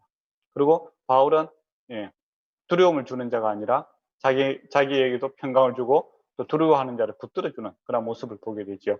이게 이제 우리가 신학을 하면서 배워야 되는 일들이죠. 세상 사람들은 늘 두려워합니다. 헤롯이 두려워하는 것처럼 세상 사람들은 뭐 돈이 많든 또 재산이 많든 인기가 많든 무엇을 많이 가졌다고 해서 두려워하지 않는 사람이 없어요. 항상 두려워합니다. 염려, 걱정에 사로잡혀 있습니다. 그러나 저와 여러분은 하나님의 통치를 믿고 또 주께서 우리를 사랑하시고 다스린다라는 것을 또 괜히 두려워하지 말라. 주님께서 주인이시다 이거죠. 그 바른 신앙을 갖고 있다면 우리는 두려워하는 것이 아니라 기뻐하고 감사하고 또 두려워하는 세상에 붙들어 줄 수 있는 그런 자가 되어야 되겠죠. 그러니 이제 베드로가 이제 좀 재밌는 사람이지 항상. 28절에 보면 주여 만일 주님이시거든 나를 맹하사 물리로 오라 하소서 이제 그렇게 이야기합니다. 베드로가 왜 그렇게 했을까요? 예, 깊은 생각이 없었던 것 같아요. 예, 성량입니다, 성량. 예, 어떤 사람은 어떤 다급한 일이 생기면은 더욱더 소심해지는 사람이 있죠. 또 어떤 사람은 다급하고 급한 상황이 되면 막 정신없이 막 아무 말이나 하고 또 아무 행동이나 하는 그런 성향을 가진 사람이 있죠. 베드로는 이제 그런 사람이죠. 예, 깊은 뜻이 없이 주님이시거든 나를 물리로 걸어오게 하셔서 이제 그렇게 이야기합니다. 근데 이제 주님께서 허락하시죠. 그다음에 바람을 보고 주님을 바라보는 것이 아니라 상황을 보니까 무서워서 그가 빠지게 되죠. 그러면서 주여 살려주세요 하니까 구원하소서 하니까 주께서 적시 또 적시라는 표현이 또 들어갑니다. 주님께서 적시 이제 계속 이야기하죠. 그러니까 우리의 그 연약함을 주님께 아시고 적시 이렇게 도와주시는 것을 보게 되죠. 서로 내밀어서 그를 붙잡고 믿음이 작은 자여 왜 의심하느냐 그렇게 이야기했습니다. 그러면 이제 제가 이제 물어보겠어요. 그러면 믿음이 크면 어떤 일이 생겼을까요? 베드로가 계속 다음부터는 배를 이용하지 않고 갈릴리 호수를 이제 육지를 걷듯이 걸어 다녔을까요? 안 그러면 다른 제자들은 믿음이 있어서 베드로처럼 믿음이 작은 자가 아니어서 칭찬을 받았을까요? 어떻게 생각하십니까? 큰 믿음은 뭡니까? 어쨌든 간에 보이는 상황보다도 그냥 이끄시는 하나님을 믿는 것, 믿고 걸어가는 것. 예. 그러면 이제 그다음부터는 어떻게 돼야 됩니까? 베드로가요? 예. 뭐 물리로 이제 걸어 다녀야 됩니까? 그건 아닌 것 같습니다. 그냥 그래도 배 타고 예. 네, 그냥 하나님이 이렇게 하라 하시면은 그렇게 예. 하려고 시도를 할 것 같습니다. 물리로. 하나님이 그렇게 만약에 또 명하신다 하면 자기가 요구해서 가는 거잖아. 하나님이 예수님이 오라고 한 것이 아니라 자기가 요청하니까 그래 말 못해서 그래 한번 건너오나 이제 그렇게 된 거잖아요. 음, 예. 그래 보면 이제 이 믿음이라는 걸 보면 일단은 베드로만 잘못한 건 아니에요. 잘못한 걸 떠나서 베드로와 제자들도 똑같은 상황이었습니다. 만약에 베드로 혼자 이렇게 유별나게 믿음이 작았다고 하면은 나중에 놀림거리가 될 수 있었겠죠. 이 말에 그때 믿음이 없어서 그랬다. 그렇게 할 수 있는데, 제자들이 나중에 거기에 대해 아무 말도 안 해요. 그러면 다 자기들도 두려워하고 염려하고 있었다는 겁니다. 그런데 이거는 개인적인 성향에 따라서 그는 이제 행동으로 나타내는 거죠. 나중에 베드로의 성향은 뭡니까? 무덤가에 갔을 때 요한은 안에 안 들어가는데 베드로는 보지도 않고 바로 이제 동굴로 들어가는 것을 보게 되죠. 그 성향이 이제 생각보다는 이렇게 행동이 빨리 하는 그런 성향을 갖고 있는 사람입니다. 그 성향이 문제니까 이거는 잘못하고 잘한 그런 건 관계 없잖아요, 그죠? 예. 그러면 이제 믿음이 큰 믿음이라면 다시 배를 안 타고 이렇게 걸어 다녀야 되는데, 나중에 보면 예수님께서도 호수를 건널 때 배 타고 오시잖아요. 그러면 이거는 이제 믿음이 크다고 해서 이제 바다를 걸어 다니라, 이제 그런 의미는 아니다 하는 것을 볼 수 있겠죠. 그러면 여기서 이제 믿음이다라는 것은 앞에 매니 두려워하지 말라 이겁니다. 사항적으로 이 사항을 이제 통치자가 누구냐, 하나님의 영역, 통치의 영역을 갖다가 인정하는 것, 이게 이제 믿음이 크기죠. 예. 우리가 두려워하는 것은 이 순간에 하나님께서 안 계시다면, 이곳에 하나님께서 안 계시다면 이게 두렵잖아요. 그리고 또 두려운 건 뭡니까? 예. 주님이 나와 관계가 없다면 두렵잖아요. 예. 근데 주님께서 요구하시는 내니 두려워하지 마라. 너와 내가 지금 계속 먹고 마시고 있는, 인격적으로 알고 있는 그런 관계 속에 또 내가 너를 사랑하고 있는 그런 관계 속에 있는 나이다. 이거죠. 그래서 여호와 하나님께서 이제 그 이야기할 때 그 위드라는 개념이 강합니다. 하나님께서 함께 하신다. 그러니까 그 요셉도 보면 하나님께서 함께 하신다고 계속 이야기하잖아요. 그죠? 감옥에 가든 또 종으로 팔려가든 계속 이렇게 하나님께서 함께함으로 형통하더라 이야기를 하거든요. 그래서 그런 의미에서 요셉이 두려워하지 않아요. 그러니까 믿음이 큰 믿음이라는 것은 이 상황에 하나님께서 함께 하시는 거고, 하나님의 통치가 여전히 이곳에도 임하고 있다라는 것을 인정하는 것, 그게 믿음이 큰 겁니다. 네, 믿음이 크다고 해서 방법론적으로 내가 배를 안 타고 바다로 걸어가는 사람 믿음 큰 사람이고, 배 타고 가는 사람 믿음이 작은, 그런 방법론이 아니라 하나님의 통치, 그리고 하나님의 관계성을 인정하고 수용하는 것이 믿음의 크기에 달려 있다. 그렇게 보시면 됩니다. 그래서 근데 이걸 갖고 오해하시는 경우들이 많아요. 큰 믿음이라고 했을 때 어떤 큰 사건, 그러니까 뭐 병을 고친다든지, 뭐 큰 목표를 한다든지, 좀 큰 사업을 하는 사람, 그 사람 믿음이 좋다, 그런 식으로 우리가 많이 이야기를 하잖아요. 근데 하나님께서는 한 번도 이 큰 것을 했다고 뭐 이야기하지, 믿음을 칭찬하지 않습니다. 항상 하나님의 통치를 인정하는가, 또 하나님과 어떤 관계 속에 있는가, 이걸 보고 믿음이 크다, 아니, 온전하다, 이렇게 이야기하시잖아요. 그러면 우리의 생각도 또 변화가 있어야 됩니다. 그러니까 어떤 뭐 특별한 일을 향하는 사람들이, 이적과 기적을 행하는 사람들이 믿음이 큰 게 아니다라는 겁니다. 거기에 대해서 이제 그 베드로 같은 경우 신약에서 뭐랍니까? 귀신도 하늘에서 불을 내릴 수가 있다 이렇게 이야기하거든요. 그러니까 옛날에는 마술 같은 것 속에서, 지금도 그렇지만은 우리가 뭐 눈을 쏟고 또 우리 생각을 뛰어넘으면 어떤 사람들은 명종적으로 변하는 사람들이 있습니다. 그래서 이단에 들어가는 사람들 보면 명종을 하죠, 명종. 근데 그 출발점이 어디에 있는가 생각하면 그들이 이제 눈속임을 당했는 거죠. 어떤 일들에 대해서 자기가 생각했는 거 이상의 것들이, 큰 일들이 발생했을 때 그게 이제 홀라박 넘어가서 그 뒤에부터는 그냥 아무 말이나 믿는 그런 명종하는 사람들이 되는데, 주님께서는 큰 거, 이상한 거, 기이한 거, 이게 중요한 것이 아니라 하나님의 통치와 하나님과 어떤 인격적인 관계 속에서 살아가는가, 그것이 이제 믿음의 본질이다라는 겁니다. 그래서 우리가 믿음이 있다라는 것은, 믿음이 크다, 바르다라는 것은 하나님의 통치를 내가 받아들이고 하나님과 좋은 관계 속에서 살아가는 거죠. 그렇다면 주님이 그때 언제 오시던데 그건 문제가 되지 않아요. 매일 우리가 주일날 이렇게 만나지 않습니까? 그죠? 그러다가 제가 갑자기 월요일날 일본 가서 만나요. 그럼 당황스럽지 않죠? 아는 사람이니까. 제가 또 여러분을 괴롭히고 그런 스타일은 아니잖아요. 예. 그런데 주님과 이렇게 인격적인 관계가 없는 거예요. 매일 삶 속에서 관계가 전혀 없다가 갑자기 주님이 오신다. 그럼 당황스럽겠죠. 그죠? 예. 그렇기 때문에 믿음이다라는 것은 이 관계성을 중요하다라는 겁니다. 그래서 큰 일 하는 거, 이게 중요한 것이 아니라 바른 일, 바른 관계 속에서 살아가는 것이 믿음의 척도가 되어야 된다라는 겁니다. 근데 이제 가끔은 이제 목사님들 중에서도 큰 일 하고 싶어 하시는 분들이 많아요. 큰 거, 또 남들 못하는 거, 특별한 거 하고 싶어서 이제 하는데, 그 예수님의 시험에서 보면 인기에, 성전 꼭대기에서 뛰어내림으로 인기를 사모하는 그런 성향으로 이제 변화되는 경우도 있습니다. 참 불행한 일이죠. 예. 그리고 이제 바람이 이제 그치게 됩니다. 그러니까 제자들이 33절에 뭐라 합니까? 진실로 하나님의 아들일소이다. 이 이야기를 합니다. 이 하나님의 아들이다라는 것은 하나님입니다. 이 말입니다. 네. 우리가 하나님의 자녀인 것은 하나님께서 우리를 다스리고 통치하신다. 이 보호하신다라는 점이 강조가 되어 있는 거고, 예수님을 가리켜서 하나님의 아들이다라는 것은 하나님이시다라는 겁니다. 상하 관계가 아니라 수평적인 관계. 예.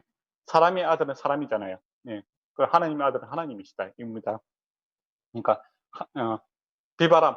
자기들은 이제 바다라든지 비바람은 하나님께서 사람이 할 수 없는 일이잖아요. 그죠? 하나님만이 할 수 있는 일을 행함으로써, 예수님에 대해서 좀 알아가게 되는 그런, 본질을 이제 회복하게 되는 거죠.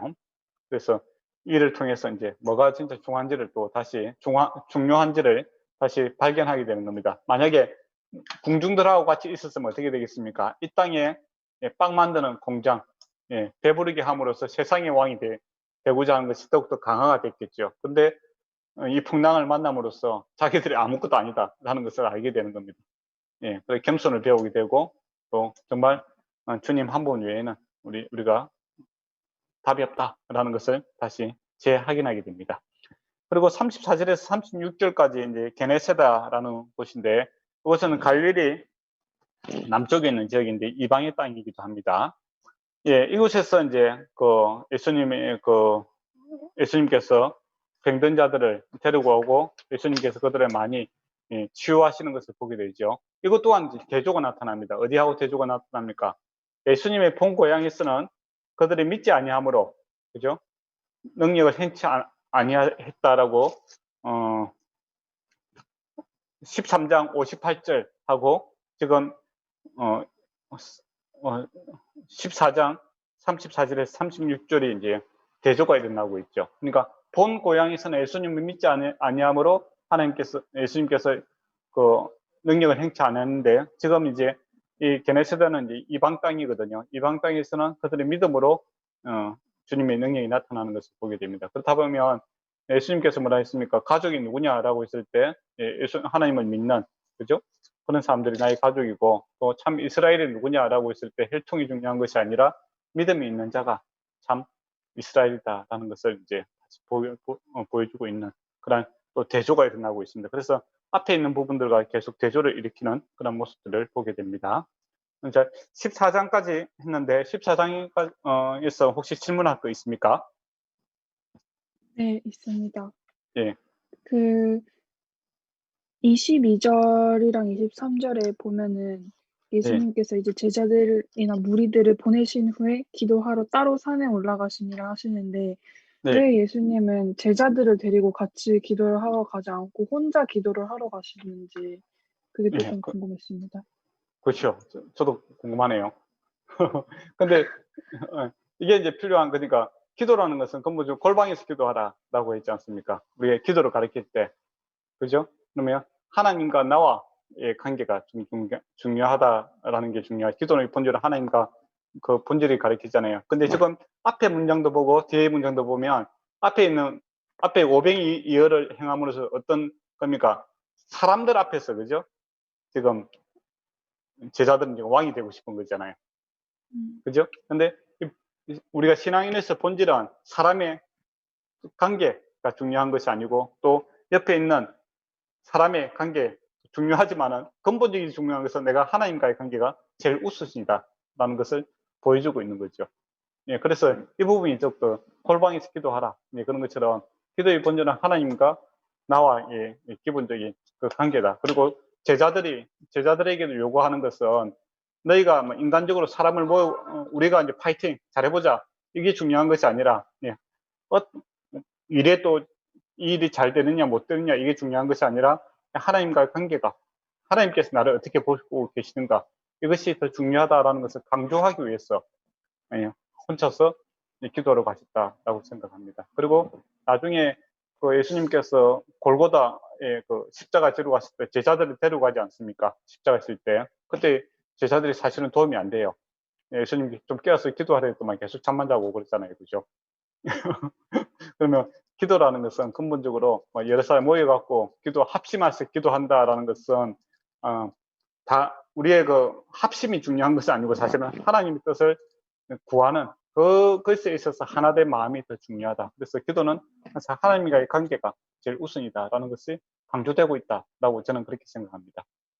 예, 그래서 이제 제자 앞에 이제 천국 백성의 그 요한도 이제 하나님의 그 제자로서 목숨을 내걸었던 것처럼 그런 맥락에서 보면 우리도 사역함에 있어서 사람들로부터 인정을 받는다든지 사람들의 힘을 갖다가 얼마만큼 변화시키는 것 이전에 중요한 것은 하나님께서는 이 일을 기뻐하시는가, 어떻게 보고 계시는가, 이에 대한 고민들, 이거 이제 필요하죠. 그래서 이제 목사님들이 이야기할 때 기도해보고 결정합시다, 이제 그렇게 이야기하잖아요. 그런 게 이제 우리의 의견도 중요하지만 사실은 하나님의 뜻이 더 중요하다. 네, 그런 맥락과 같다고 저는 봅니다. 네, 답이 됐습니까? 네, 감사합니다. 네. 혹시 다른 질문이 있습니까? 없습니다. 네, 웃으면 15장 넘어가도록 하겠습니다. 15장에서 보면 바리새인과 서기관들이 예루살렘으로부터 내려오게 되었습니다. 근데 예루살렘에서 내려왔다는 것은 어떤 의미일까요? 예루살렘이 수도잖아요, 그죠? 근데 이 사람들이 먼 길을 걸어서 갈릴리까지 왔는 거예요.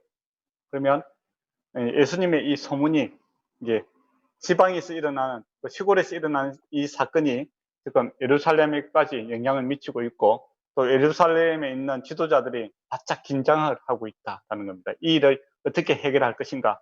그래서 사람들을 파송을 하게 되는 거죠. 그래서 이절에 보면 당신들의 재단에 어찌하여 장로들의 전통을 범한나이까, 이렇게 와서 딱 책을 잘못한 것을 이렇게 꾸짖습니다. 근데 여기서 장로들은 우리 교회에서 만나는 장로님들이 아닙니다. 예.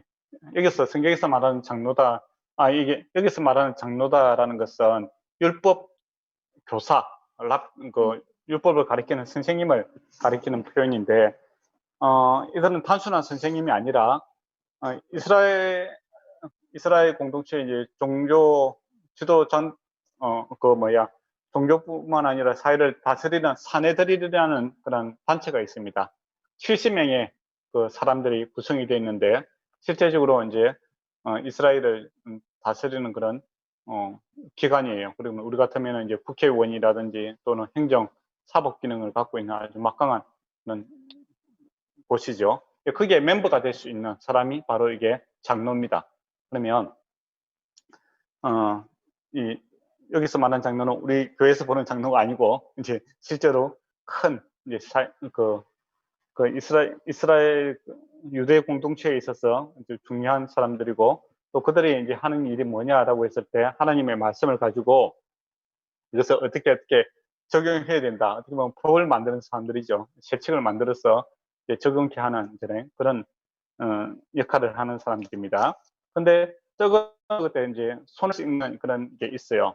그걸 이제 제자들이 하지 않으니까 이제 그것을 이제 책망을 합니다. 그러니까 제자들이 하나님의 말씀을 범한 것이 아니고 장로들이 만들어 놓은 그 세칙을 지키지 않았다라는 겁니다. 예. 근데 이제 왜 그러면 이 장로들이 이렇게 밥 먹기 전에 어려운 것들을 만들었을까? 이 손 씻는 것은 이제 지금은 이제 우리가 손 씻으러 하는 이유는 뭡니까? 위생상 문제잖아요, 그죠?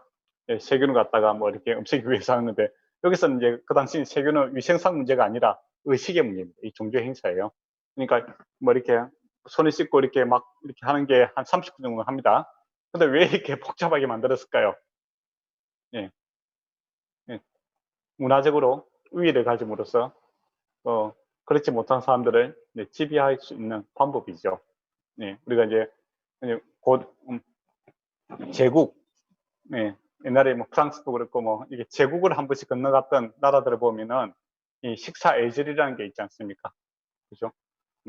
그릇도 많고 포크도 많고 나이프도 많고, 또 오른손에 들어야 되는지 왼손에 들어야 되는지 여러 가지 이제 룰이 있어요. 그리고 차를 갖다 마시는 것도 보면은 그냥 마시면 될 건데 이게 또 차 돌아가는 게 있잖아요, 그죠? 그런 이제 문화적인 틀을 계속 만드는 이유가 뭘까요? 예. 밑에 있는 사람들이 돈만 가지고, 이제 신진 세력들이 돈만 가지고 그 문화에 쉽게 접근할 수 없게끔 만드는 겁니다. 이제 자기들이 이제 그 틀을 유지하는 거죠. 그리고 그런 문화에, 그런 것에, 예법에 익숙하지 않으면은, 예, 정보라든지 이런 것들을 차단시킬 수 있는, 또 그것을 통해서 다른 사람을 이제 문화적으로 이제 지배할 수 있는 그런 도구로 사용할 수 있는 거죠. 그래서 이제 그런 측면에서 아마 그런 것들을 만들었던 것 같아요. 그러니까 도시에서 이 장로들 입장에서 보면은 사실은 뭐 지금도 세상에 정권을 잡고 있는 사람들은 자기 생계 문제에 대해서 별 신경을 안 쓰는 사람이 있잖아요. 그죠? 돈이 많잖아요. 시간도 많고. 그러니까 이런 예법을 충분히 지킬 수 있는 거죠. 근데 여러분이 만약에 내가 어부다. 근데 이런 고기 잡다가 이제 밥을 먹어야 되는데 손 씻는다고 이렇게 막 예식을 다 거행한다. 그러면 어떻게 됩니까? 고기는 누가 잡고, 예, 배고파서 죽겠죠. 예, 할 수 없는 거죠. 예. 근데 이제 이런 것을 이제 만들어서 이제 강요를 하게 되면은 못하는 사람은 어떻게 됩니까? 아, 우리는 저 사람들보다 열등하다. 라는 생각을 가지게 되고, 또 할 수 있는 사람들은 우리는 저들보다 우월한 사람이야. 우린 결이 달라. 이제 그런 이제 것들을 가지고 사람을 지배하는 수단으로 이제 만드는 거죠. 거기에 대해서 이제 예수님께서 너희는 어찌하여 전통으로 하나님의 계명을 범하느냐 이 이야기를 합니다. 예, 사람이 만든 거 그게 중요하냐 하나님의 법이 중요하냐 이제 그렇게 이야기하면서 이제 제일 근본적으로 뭡니까 5계명입니까 부모에게 허대하라 부모님에게 허대해야 되는 거 그죠? 거기에 대해서 이야기를 합니다. 그런데 이 사람들이 이제 고르방이라고 하지요. 나한테 돈이 있어요. 예, 근데 부모님을 모시려니까 돈이 좀 아까워요. 애나 지금이나 부모한테 하는 건 좀 인색합니다. 그렇잖아요. 자식에게 우리가 자녀들에게는 막 있는 거 없는 거 다 하는데 부모님한테 좀 하는 거는 많이 아까워하는 사람들이 많지요. 참 왜 그럴까? 예. 그런데 그런 것 같아요. 예. 그런데 그러니까 성경에서도 부모를 공경하라 얘기했잖아요. 또 부모는 사실 가장 작은 돈으로 가장 큰 기쁨을 줄 수 있는 것은 부모님에게 하는 겁니다. 부모님에게 조그만 거라 갖다 드려봐요. 얼마나 좋아합니까? 제가 옛날에 어렸을 때 그 만든 라디오를 갖다가 그 아버지한테 갖다 드렸는데 아버님 돌아가시고 나서 이 유품을 정리하다 보니까 그 라디오가 있더라고요. 그러니까 이 자식이 준 거라고 가지고 있었던 것 같아요. 그 별거 아닌데. 그러니까 어떤 가장 효율적인 면에서 보면 가장 작은 것으로 가장 큰 감동을 줄 수 있는 것은 부모에게 하는 겁니다. 그런데 희한하게 사람은 부모에게 잘 안 하려고 해요. 그러다 보니까 이제 이 사람들이 이용을 하는 거예요. 그러니까 근본적으로 하나님과 그 부모와의 그 명령 체계에서 보면 하나님이 상위 개념 아닙니까? 그죠? 그러니까 하나님의 생명의 우선 개념이 있는 거예요. 이제 그걸 악용하는 거죠. 내가 재산이 있는데 내가 이 하나님 나라를 위해서 쓰기로 소원했습니다. 약속했습니다. 그래서 부모님한테 생활비를 못 주겠습니다. 알아서 하세요. 이제 그런 식으로 했다가 나중에 부모님 돌아가시면 다시 그 재산을 자기가 쓰는 그런 것을 이제 악용을 하는 그런 무리들이 많았다라는 겁니다. 이제 머리가 좀 있는 사람들이 하겠죠. 그러니까 그 바리새인들이라든지 서기관들이 이런 식으로 하나님의 말씀을 악용하는 자들이 많이 있었다라는 겁니다. 한두 사람이 아니에요. 그러니까 예수님께서 그렇게 이야기하는 건 많은 사람들이 그렇게 하고 있다라는 겁니다. 그러니까 근본적으로 하나님의 말씀을 어기고 세상의 법으로서 간섭으로서 하나님의 말씀을 어기고 있다. 그렇게 책망을 하고 있는 거죠. 그게 그런 의미에서 그들은 외식하는 자죠. 껍데기는 하나님을 위한다라고 하지만은 실제로는 자기 욕심을 채우고 있는 패치라 무덤과 같은 사람들입니다. 만일 이제 하나님을 위한다라고 하면 어떻게 해야 되겠습니까? 주님께서 주신 명령, 부모를 공경하라라고 했으면 부모를 갖다가 공경하는 것이 옳은 거 아닙니까? 근데 하지 않았다라는 겁니다. 근데 이게 이제 바리새인은 그런 게 아니고 저와 여러분처럼 목회자가 되면 이런 유혹에 빠질 때가 많습니다. 하나님의 일이 우선이잖아요. 그죠? 예. 그 핑계로 가족을 돌본다는 것, 또 부모를 돌보는 이런 일을 예외가 되고 싶은 그런 유혹이 많이 옵니다. 그걸 또 이용하고 싶은 경우도 있고, 또 만약에 집안이 이제 기독교 집안이고 그러면 그것이 잘 통합니다. 그래서 뭐 미꾸라지처럼 이렇게 갔다가 자기 좋은 거 있으면 하나님이 또 우선 주장했다가 또 하기 싫으면 또 하나님 일한다고 해서 요렇게 피하다니는 그런 분들을 있죠. 네, 저 자신이 그럴 수도 있겠지만은 어쨌든 그걸 정말 조심해야 됩니다. 그래서 근본적으로 목회를 하면서 또 하나님의 일을 한다고 하면서 특혜를 받고자 하는 그런 생각을 버려야 됩니다. 그냥 솔선수범해서 어렵더라도 그 일들을 해야 됩니다. 예. 그래서 저희 부모님도 그렇고 다 우리 집에서 돌아가셨습니다. 장인어른도 그렇고 부모님도 그렇고 우리 아버지도 그렇고, 예, 다 좀 힘든 상황이 있으면 목회자집으로 보내야 됩니다. 예. 근데 참 즐겁습니다. 예. 어쨌든 간에 이제 사역자들이 하나님의 일을 한다고 하면서 기본적으로 인간이 해야 될 도리들을 갖다가, 예, 피하는 그런 방편으로 삼는다면 그거는 우리가 외식하는 자가 될 수 있다 하는 겁니다. 예. 예. 외식하는 자가 되면 안 됩니다. 예. 예. 그래서 마음을 드려야 되겠죠. 예. 실제로 보면 무리를 불러 듣고 깨달으라 이제 이야기를 하고 있습니다. 예. 그리고 이제 사람의 마음이 중요하다. 이제 그것을 이제 계속 이야기하고 있죠. 더러움이 어디에 있는가라고 했을 때 마음이 가장 더럽다라고 이야기합니다. 그래서 이 더러움을 해결하기 위해서 우리가 뭐 마음을 세척한다고 새 마음을, 그러니까 하나님께서 새 마음을 주셨다 이 이야기를 합니다. 그러니까 갱신, 그러니까 이 곤쳐서 사용할 수 있는 마음이 아니다라는 겁니다. 예, 우리의 인간은 그래서 죽고 다시 살아난다. 새 마음을, 새 영을 주셨다라고 이야기를 하시죠. 그래서 우리가 주님의 이 새 마음, 새 영이 들어옴에도 불구하고 우리가 옛날 마음, 그 옛사람이죠. 그죠? 성경 표현대로 하면 옛사람의 그 마음이 있고 또 주님 주신 새 마음이 공존하고 있습니다. 우리 안에. 법적으로 보면 옛사람이 이미 죽었는 거고 법적으로는 새 사람이 살아나는 거죠. 예. 근데 실존적으로 보면 옛사람도 조금 내한테 있고 새 사람도 있고 그것이 이제 우리 안에서 영적인 전투들이 일어나게 되죠. 그래서 이것은 이제 사도 바울도 잘 알았는 겁니다. 그래서 나는 날마다 죽고 내 안에 예수 그리스도가 살아나기를 원합니다. 이런 기도를 했다는 겁니다. 그래서 우리가 어떤 문제들이 발생하게 될 때 하나님께서 이것을 어떻게 보고 계시는가? 예, 그게 뭐 어떤 사람은 성경을 많이 알아야 된다. 그래야 하나님 말씀을 잘 알 수 있다. 그렇게 이야기하시는 분도 있어요. 근데 대부분의 경우에는 하나님께서 우리의 양심을 통해서 알게 하십니다. 알아요. 예, 양심. 뭐가 정말 하나님께서 원하시는지 또 하나님께서 기뻐하지 않는 것을 할 때 마음이 불편합니다. 그러나 마음이 불편함에도 불구하고 내 생활이 불편해지고 또 내가 좀 물질적으로 손해를 보기 때문에 그것을 거부하는 경우가 있고 고집을 부리는 경우가 있었지, 실제적으로는 하나님께서 살아계시기 때문에 우리가 하나님께서 기뻐하실 경우에, 예, 우리의 새 마음, 예, 우리 안에 계신 성령께서 기뻐하신다는 것을 바로 알 수 있죠. 근데 내 마음만 기쁘다고 또 하면 안 되잖아요. 주관적인 경험이잖아요. 그래서 객관적으로 성경을 통해서 이제 재확인하는 그런 작업들이 필요하겠죠. 근데 상당수의 경우에는, 예, 하나님께서 기뻐하시는 거 우리가 쉽게 알 수 있습니다. 그죠? 예, 뭐 부모에게 효도하는 거, 당연히 뭐 하나님이 알 수 있는 거잖아요. 근데 핑계거리를 찾기 위해서 이제 이렇게 하면, 예, 몸은 편한데 우리 안에서 새 영이 기뻐하지 않는, 예, 그런 일이 되죠. 마음이 불편해지는 겁니다. 예, 그게 하나님께서 우리의 양심을 통해서 계속 이야기하시는 거죠. 그때는 빨리 회개하고, 예, 몸이 불편해지고 마음이 편해지는 것을 선택하는 것이 지혜라고 저는 생각합니다. 예, 그리고 때로는 이제 내가 이거 하나님께서 이제 부모를 모셔야 된다 이렇게 했을 때 하고 싶은데 네, 여건이 안 됩니다. 이제 그런 경우가 많잖아요. 그러나 저 경험상으로 이야기했을 때 하면 하나님께서 그것을 감당할 수 있는 그런 능력을 주십니다.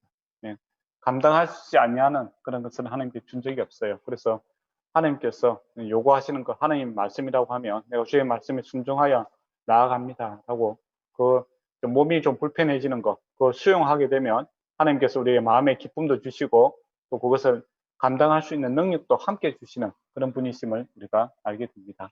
예, 그런, 예, 그 노력들은 정말 필요합니다. 그리고, 예, 그리고 21절에서부터 28절까지 보면 가나안 여인을 이제 만나게 되는 거죠. 트로와 시도는 이제 그 이방 땅입니다. 이방 땅에 있는 이 가나안 여인이 갔는데 이제 불쌍히 여기셨어. 다윗의 자손이요. 예수님 같다 다윗의 자손이요 부르는 건 대단한 일입니다. 메시아라고 이제 부르는 거죠. 신앙 고백입니다. 베드로가 고백하기 이전에 이 가나안 여인이 지금 다윗의 자손이 부르고 있는 거예요. 그러니까 예수님이 이 다윗의 자손 메시아다라는 것은 맹인도 알 수 있었고 장님도 알 수 있었고 김어거리도 알 수 있었고 저 멀리 있는 이방 여인도 예수님이 메시아다라는 것은 분명히 알 수 있는 그런 거였습니다. 그런 의미에서 16장 1절에 보면 사두개인과 바리새인들이 와서 하늘에서 온 표적을 보여달라라는 거, 이거 보면 이게 또 대조가 되고 있잖아요, 그죠? 예.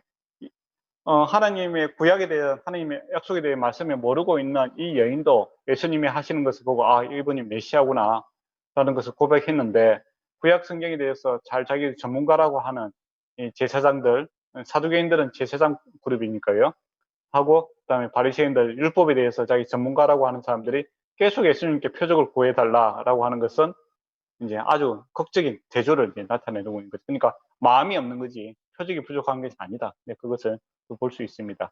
그리고 예수님께서 어떻게 보면 기분 나쁜 이야기를 하죠.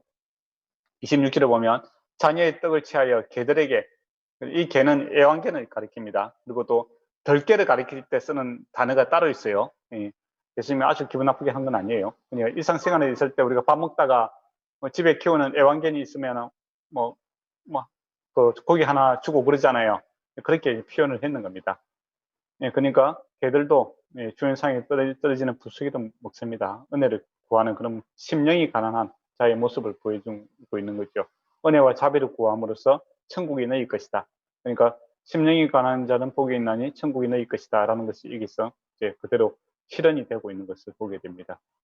그만큼 주님께서는 긍휼을 베푸시기를 기뻐하시고 이 낮은 마음, 그러니까 이 여인이 갖고 있는 심령이 가난한 마음에 하나님 나라가 임하는 것을 보게 되고, 반대로 이제 대조적으로 바리새인과 이제 16장의 1절에 있는 바리새인과 사두개인들은 그들이 이적과 기적이 무지해서가 아니라 그들이 심령이 가난하지 않기 때문에 하나님의 말씀을 받아들이지 않는 것과 이렇게 대조를 일으키고 있습니다. 그리고 이제 29절에서 31절에 보면 갈릴리 호수에 이르러 산에 올라가시죠. 이거 헬몬산입니다. 그 갈릴리 위쪽에 가면은 그 큰 산이 있어요. 그 헬몬산에 올라갔어서 이제 그 쪽에 가서 이제 그 예수님께 치유 사역을 하고 있는 것을 보게 됩니다. 그리고 32절에서 39절에 가면 다시 4,000명을 먹이는 것을 보게 되죠. 그러면서 이제 떡 7개와 그 생선 2마리 가지고 먹입니다. 그것도 도시락의 크기입니다. 500이나 똑같은 개념이죠. 근데 이게 이제 반복적으로 좀 일어나고 있다라는 겁니다. 그러니까 또 여기서 또 생각해야 될 게, 제자들이 16장에서 보면 16장 5절에 보면 제자들이 건너편으로 갈 때 떡까지 가기를 잊었기 때문에 고민하고 있는 것을 보게 되죠.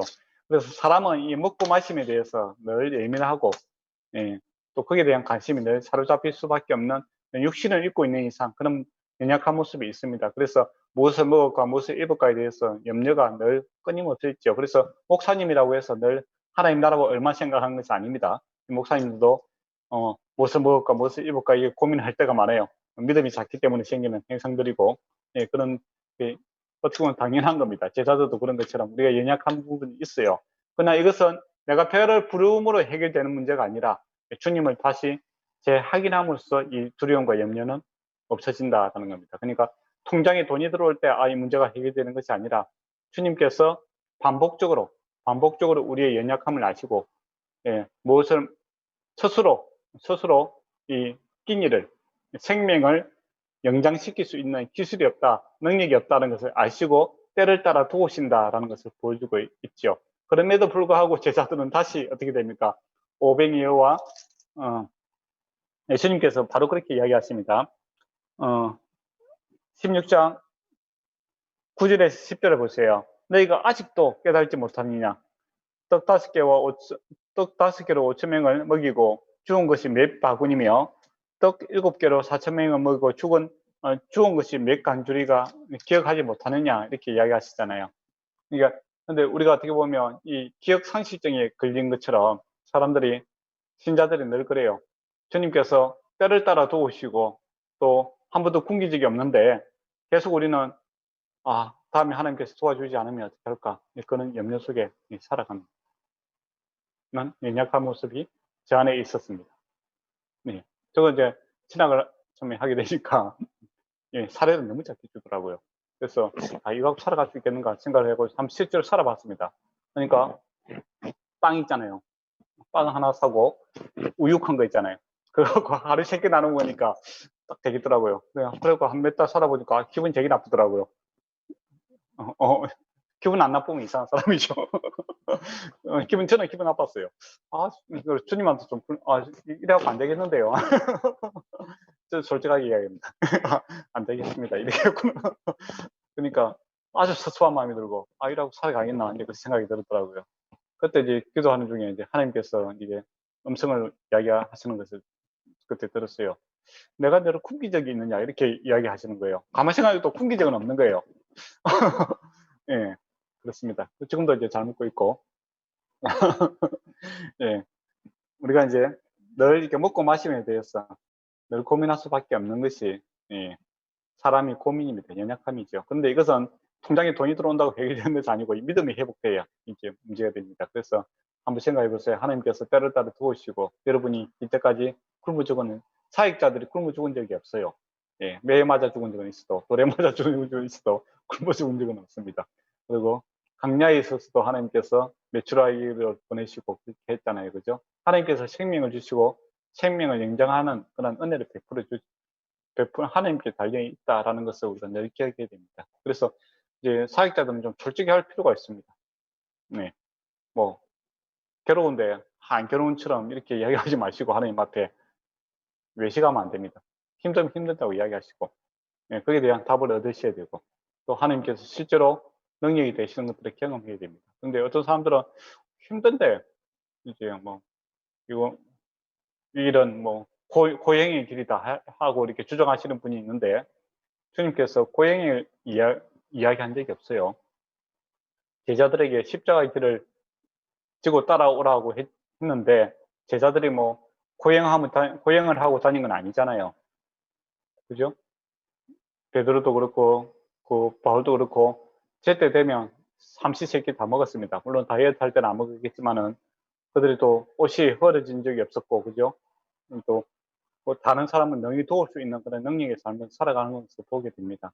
그래서 어떻게 이제 이런 십자가의 길을 갖다가 잘못 오해하시는 분들은 고행의 길로 생각해요. 스스로 막 자기를 괴롭히고 또 뭐 스스로 뭐 이렇게 험한 길을 가고 이런 걸 갖다가 즐기시는 분들이 있는데, 물론 거기에 침의에 맞으면 그렇게 하셔야 되는데, 만약에 그렇다면 남들한테 내식할 필요는 없는 겁니다. 금식할 때 우리의 머리에 기름을 바르고 뭐 이렇게 하는 것처럼 그런 거 내식하지 말고 그거 즐기면 괜찮아요. 그런데 조금 하고 이만큼 하는 것처럼 고행을 많이 하는 것처럼 하시는데, 그러면 이거는 뭐 스님이라든지 뭐 중세의 수도성이 되는 길이지 예수 그리스도의 제자하고는 관계가 없는 일이다라는 것을 아셔야 됩니다.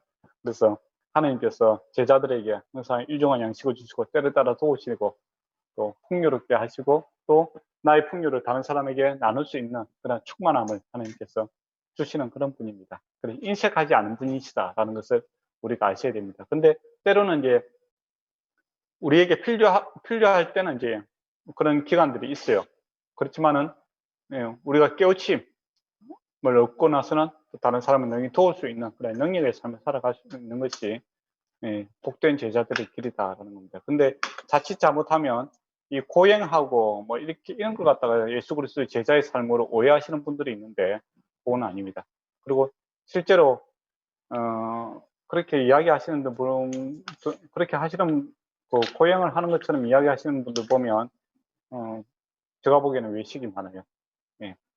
나 몰래 몸에 좋은 거 많이 먹고 다른 사람은 약도 먹지 못하게 하고 그런 사람들도 봐왔고, 또 다른 사람들에게는 이제 아주 금욕적인 생활을 하게 하고 자기는 뒤에서 온갖 짓 다 하고 다니는 사람 보았는데, 그거는 진리에서 벗어나는 행동들입니다.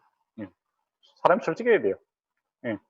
힘들다고 하나님께 이야기하고 예, 그래야 답을 얻어야 또 성도들이 왔을 때 동일하게 주님께서 답이 되신다 이야기할 수 있는 건데, 이 외식하는 이런 모습은 정말 우리가 버려야 될 내용입니다.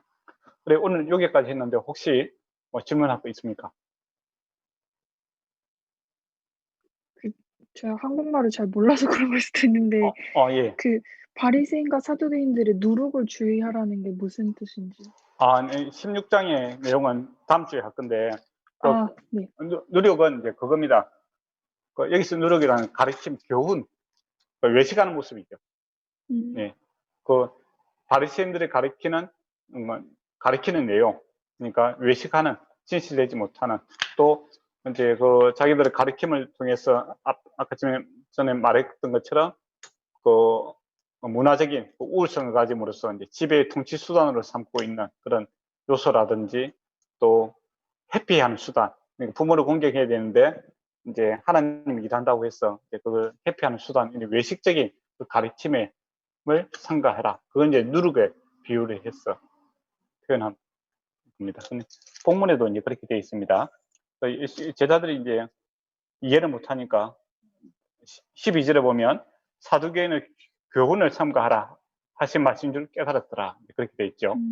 그러니까 예언자매도 제자들하고 이제 같은 입장이에요. 못 알아듣다, 이 정상입니다.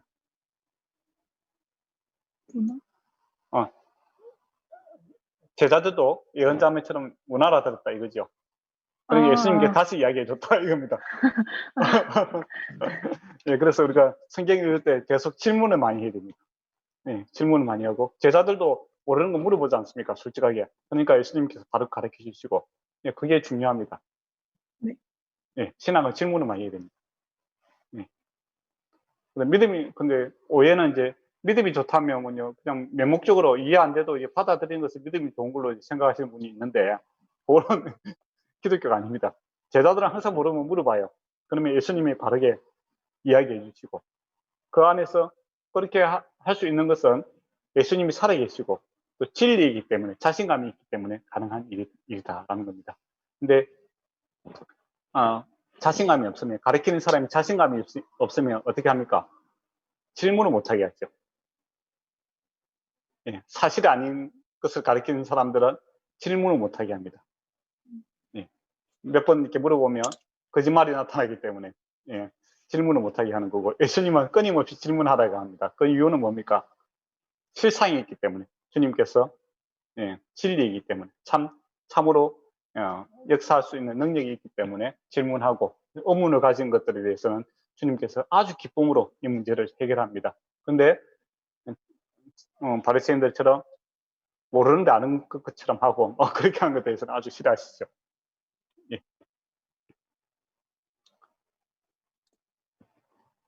또 혹시 뭐 다른 질문 있습니까?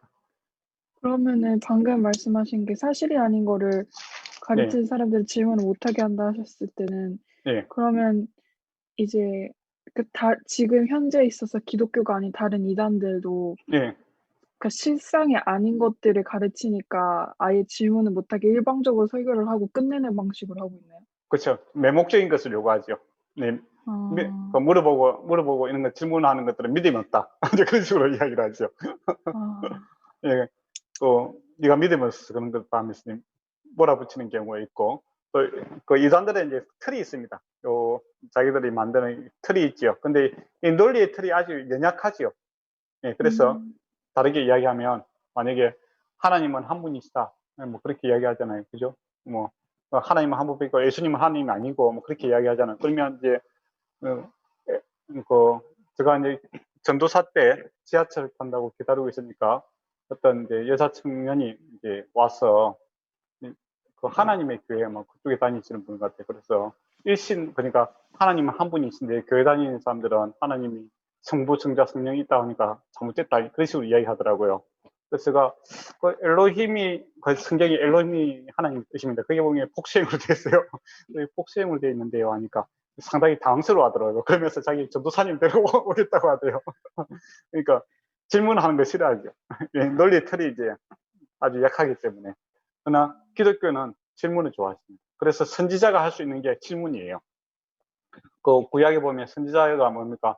하나님 살아계시다고 하는데 왜 예, 이스라엘이 이렇게 하고 저 아카 뭐 아수르는 이렇게 뭐 잘되게 하십니까? 뭐 그런 이제 질문도 하고 뭐 그렇게 하잖아요. 의문을 가지게 함으로써 소통하고 또 근본적인 마음의 그 변화를 일으키고 예, 주님께서 끊임을 설득시키는 분입니다. 바울도 그렇잖아요. 예. 바울이 아니고 그 뭐야 모세도 주님께서 계속 설득을 시키잖아요.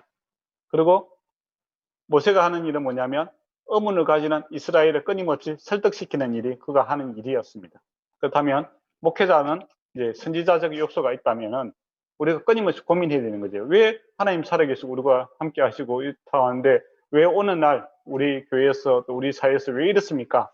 라고 하나님 앞에 질문하는 자가 바로 목회자가 되어야 되고 또 기도와 말씀을 통해서 그 답을 찾아야 되고 그리고 성도들이 이제 그렇게 깊이 있게 고민할 수 있는 시간들이 없잖아요. 그러면 그들에게 여러분이 찾은 답들을 제공해야 되는 의무가 있죠. 의무.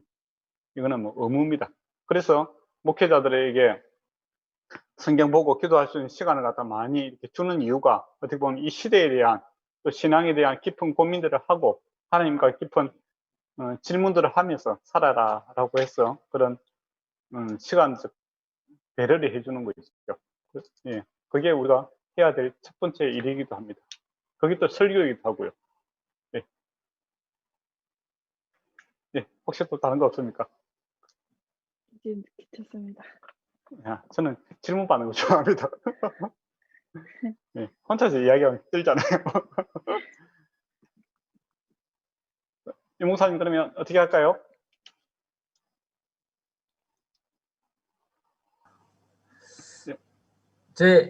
목사님, 제가 질문이 있습니다. 아, 예, 예.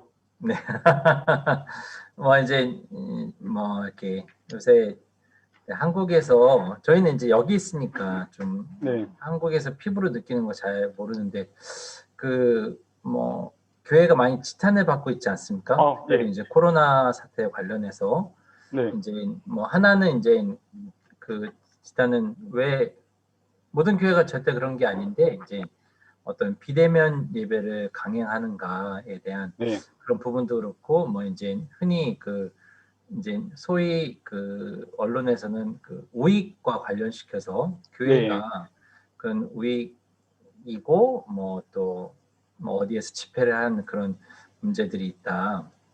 이런 문제들을 저희가 이제 같은 그리스도인으로서 네. 어떻게 그 이해하고 받아들여야 되는지 아마 그 목사님의 그런 개인적인 그런 의견도 괜찮고요. 아니면 흔히들 이제 그 어떤 시각 있는 그런 목사님들은 또 어떤 의견을 내고 계신지 그런 얘기를 좀 들어보고 싶습니다. 네. 일단 비대면을 하는 거하고 그 대면해야 되느냐 그 문제가 있겠죠, 그죠?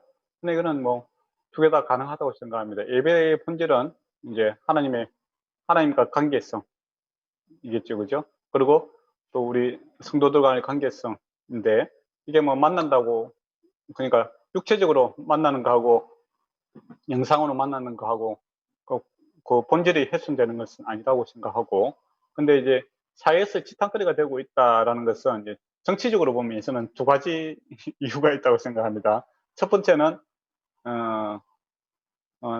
일단은 그 희생양이 좀 필요한 것도 사실인 것 같아요. 정치적으로 보면 누군가에게 책임을 돌려야 될 때 가장 연약한 존재에게 이제 책임을 돌리기가 좋지요. 옛날에 로마에서 이제 불이 붙었을 때 그 네로가 힘없는 기독교인들을 갖다가 타겟으로 그 책임을 전가했던 게 사실이잖아요. 예, 그것처럼 다른 종교라든지 여러 가지 이제 모습들이 있는데 책임을 전가시키기에 기독교가 좋습니다. 왜냐하면 기독교는 이게 하나로 이렇게 힘을 모을 수가 없는 구조죠. 그러다 보니까 좀 언론이라든지 그런데 제시할 수 있는 능력이 없고 그런 측면에서 보면 이제 그 정가홍 목사라든지 그런 사람들이 사실 기독교를 대변할 수 있는 사람들이 아니잖아요. 또 기독교가 그 사람들을 대표성을 준 것도 아니고 그런데 언론이라든지 정부에서 그 사람들의 이제 기독교의 대표자로 이렇게 일반화에 오류를 시키는 거죠. 아주 일반적인 것을 특별한 상으로 이렇게 몰아붙이는 것은 이제 그거는 희생양을 찾고 있는 이제 그런 모습이다 이렇게 생각하고, 또 그분들이 이제 근본적으로 기독교가 아니잖아요. 우리 성경의 원리와는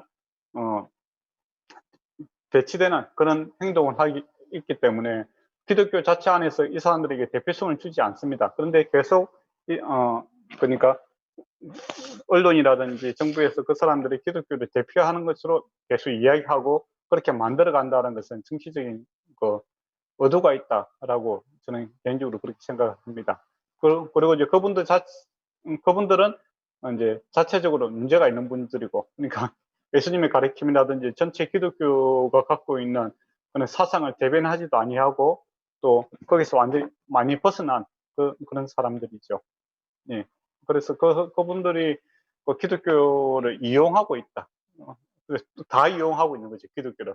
그분들도 기독교를 이용해서 자기들의 욕심을 채우고 있는 거고, 또 정부에서도 기독교를 이용해서 책임을 갖다가 이쪽으로 좀 돌리고 있는 것도 사실이고, 많은 대다수의 교회들은 반역이라든지 또 다른 사람들을 갖다가 돕기 위해서 기도도 많이 하고 있고, 또 배려도 많이 하고 있고, 또 위생이라든지 뭐 이런 거에 대해서 많이 신경을 쓰고 있지 않습니까? 예, 99% 아니 95% 정도 이상의 잘하고 있는 면을 갖다가 작게 전혀 이야기하지 않고 어떻게 보면 아주 작은 것을 갖다 전부인 것처럼 하는 것은 이제 일반화의 오류라고 저는 생각하고 있습니다. 예, 그리고 어떤 분이 이제 이야기하던데요.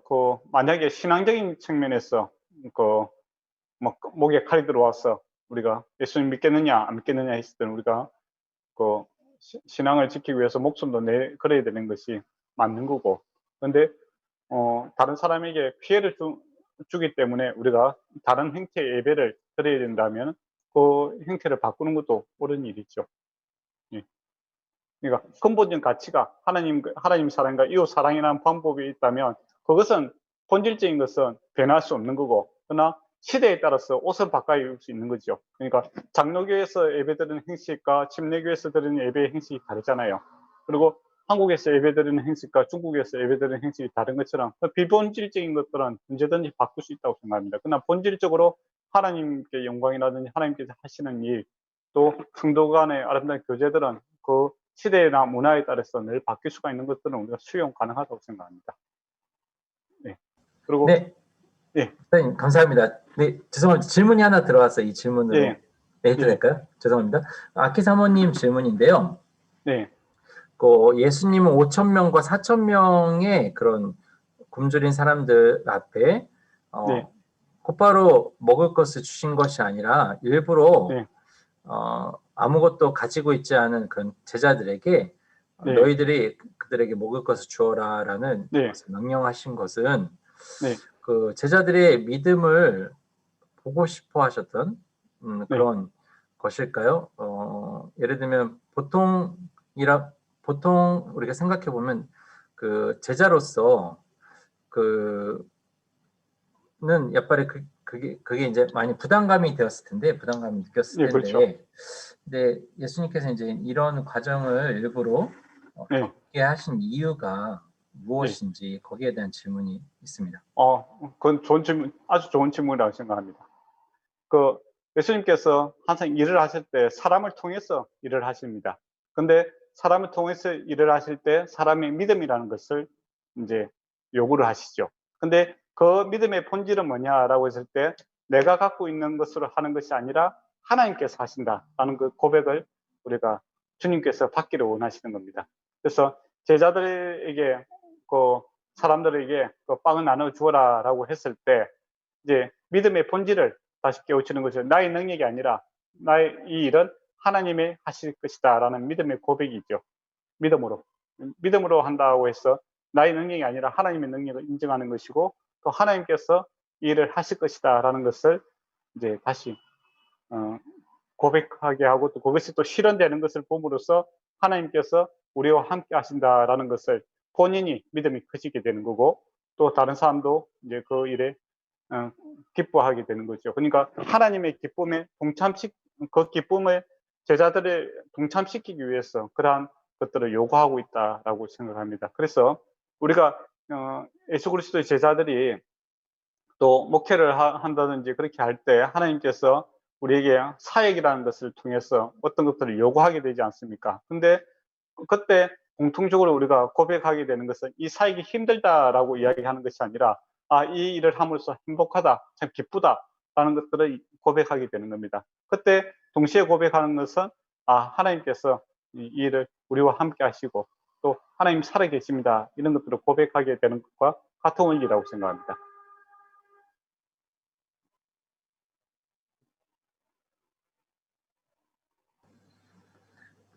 네, 목사님 감사드립니다. 예. 네.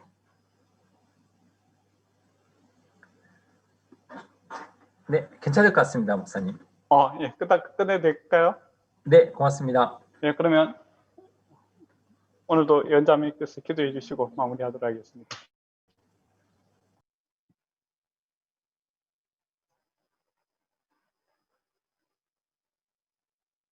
죄송합니다. 지금 하겠습니다.